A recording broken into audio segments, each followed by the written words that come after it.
अस्सलाम वालेकुम, मैं हूं सैयद रजी। हेडलाइंस आप जान चुके हैं। अहम खबर दें आपको, सियासी गिरफ्तारियां पेश करने वाले रहनुमाओं को पंजाब हुकूमत ने अज़ियत में डाल दिया। लाहौर हाई कोर्ट में तहरीक इंसाफ के रहनुमाओं की बाजियाबी के लिए दरख्वास्त दायर कर दी गई। अदालत ने हुकूमत पंजाब से रिपोर्ट तलब कर ली। वकील के मुताबिक हुकूमत से रिपोर्ट तलब की जाए, खतरा है इनको नामालूम अफराद में शामिल न कर दिया जाए। अदालत ने कहा आप तो खुद गए गिरफ्तारी देने और गाड़ी में खुद जाकर बैठ गए। इसी हवाले से बात कर लेते हैं बोल न्यूज़ के नुमाइंदे अब्दुल रहमान से। अब्दुल रहमान, क्या तफसीलात हैं?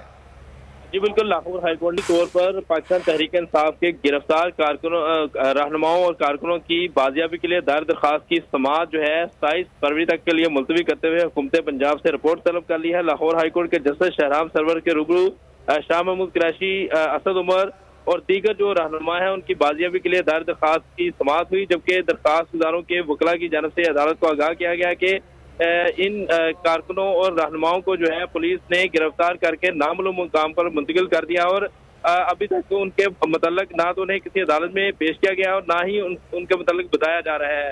उन्होंने ये भी बताया कि जो ज़राए हैं। अब्दुल रहमान, बहुत शुक्रिया इन तफसीलात के लिए।